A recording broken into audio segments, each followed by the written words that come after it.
अब दीवाल में नहीं, अब लॉकर में है, बैंक में है। कितने हैं? बोले इतने करोड़। कभी ना तो धर्म किया ना दान किया, कंजूस रात दिन उन्हीं रुपए का चिंतन किए, मर गए। 1 रुपए का भी कभी सतमार्ग में प्रयोग नहीं किया। कह रहे दान भोग विनाशश्च, 3 गतियां हैं। दान या स्वयं भोग कर लो और या विनाश हो जाएगा। तो सो धन धन्य प्रथम गति जाकी, वो धन धन्य है जिसकी प्रथम गति। प्रथम गति क्या? दूसरों को सुख पहुंचाने में। अस्पताल में दे दिया, गरीब लोगों की औषधियों की, या भूखी गौओं के उदर पोषण में, या संत महात्माओं के निवास या वस्त्र या भोजन, ये सब उत्तम गतियां हैं। अगर ये नहीं किया तो चलो घर में ठाकुर जी विराजमान करो, स्वयं बढ़िया भोग लगाओ, पाओ, परिवार को सुखी रखो, इतने कर लो। वैसे सो धन धन्य प्रथम गति जाकी। प्रथम तो है दान, फिर दूसरा स्वयं चलो उपयोग कर लो धर्म पूर्वक अपने परिवार का। लेकिन अगर ऐसा नहीं किया तो तीसरी गति है नाश। वो तुम्हारे किसी काम में धन आने वाला नहीं है। जो न दान करता है न भोगता है, उसका नाश हो जाता है। अरे भाई, वृक्ष से ही शिक्षा लो, दूसरों के लिए ही होता है। तो तुम मनुष्य बनकर क्या दूसरों का परोपकार नहीं कर सकते? यदि तुम जवान हो, तुम्हारे पास धन है, प्रभुत्व है, विवेक है, तो तुम पूरे राष्ट्र की सेवा की भावना जागृत करो। समाज में ही भगवान विराजमान है। ये मानवा हरि कथा श्रवणास्त दोषा, कृष्णांगी पद्म भजने रत चेतनाश्च, ते वै पुनन्ति च जगन्ति शरीर संगात, संभाषणादपि ततो हरिरेव पूज्यः। एक तो ये बताया। दूसरा बताया कि ये महाधन्याति धन्य होते हैं। एक तो होते जवान है, रुपया पैसा खूब कमा रहे हैं, बड़ा प्रभुत्व है, अविवेक है तो नाश कर देगा, और विवेक है तो इन्हीं का सदुपयोग हो जाएगा।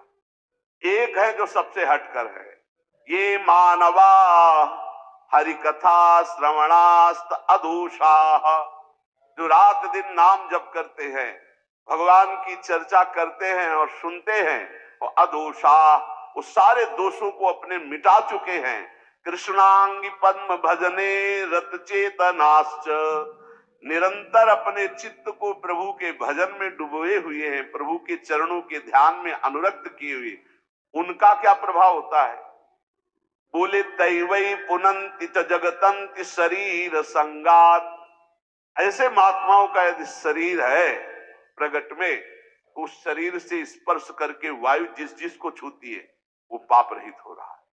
जो उनके दर्शन करते हैं वो पाप। संत दरस जिमि पातक तरई, संतों के दर्शन मात्र से पाप नष्ट होते, उनके शरीर के स्पर्श से पाप नष्ट होते। संभाषणादपि ततो हरिरेव पूज्यः, यदि उनसे संभाषण करने को मिल जाए तो बोले वो इतना पवित्र हो जाता है कि भगवान उनमें वास करने लगते हैं। हरिदेव, हरि उसमें विराजमान है, हरि ही है, ऐसा वो पूज्य हो जाता है। यदि जो नाम जप कर रहे हैं, जिनका चित्त भगवान के चिंतन में है, जो कथा भगवान की चर्चा कर रहे हैं, जो भगवान की चर्चा सुन रहे हैं, अदोषाः, जो समस्त दोषों पर विजय प्राप्त कर चुके हैं, ऐसे मानवाः पुनन्ति च जगतन्ति, वो पूरे जगत को पावन करने की सामर्थ्य रखते। सतरत सतरत सा लोकांतारयति मम भक्ति युक्तो भोनम पुनातु, वो लोक के लोक पावन कर देते। कैसे? उनके शरीर से स्पर्श की हुई वायु दूसरों के पापों का नष्ट, उनका दर्शन दूसरों के पापों का नाश, उनका संभाषण दूसरों के पापों का नाश। यदि संत संग मिल गया तो निश्चित हरिदेव ही, वो भगवान से ही मिल रहा है, क्योंकि वहां भगवान जागृत है सबके हृदय में, पर भगवान शयन कर रहे हैं, माया का पर्दा लगाए। संत के हृदय में भगवान पर्दा रहित होकर जागृत हो चुके हैं, तो उनके दर्शन से, संभाषण से, स्पर्श से निश्चित परम कल्याण इस जगत का होता है। से, स्पर्श से निश्चित परम कल्याण इस जगत का होता है।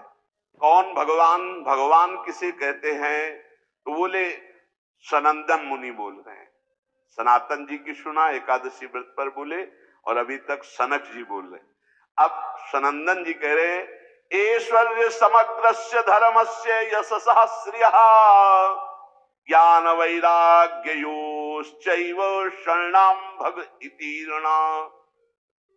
संपूर्ण ऐश्वर्य, संपूर्ण धर्म, संपूर्ण यश, संपूर्ण श्री, संपूर्ण ज्ञान, संपूर्ण वैराग्य, ये 6 जहां विराजमान हैं भग, उन्हें भगवान कहते हैं। ये पूर्ण रूप से भगवान में ही विराजमान है और जिसमें ये सामर्थ्य है उसे भगवान कहते हैं। उत्पत्ति प्रलयम चैव भूतानामा गतिम गतिम वेत्ति विद्याम अविद्याम च सवाच्यो भगवानिति।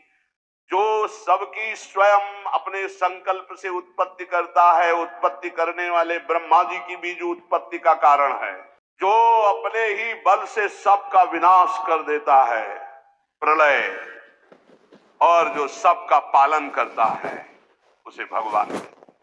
जो आवागमन तथा विद्या अविद्या इसका स्वामी है उसे भगवान कहते हैं। जो संपूर्ण ऐश्वर्य, संपूर्ण धर्म, संपूर्ण यश, संपूर्ण श्री, संपूर्ण ज्ञान, संपूर्ण वैराग्य और उत्पत्ति पालन प्रलय का स्वामी, जो विद्या अविद्या आवागमन जिसी के इशारे से होता है, वही है भगवान, वही सबका भगवान है। इसलिए जो उपासक भगवान की आराधना करता है वो ये देखे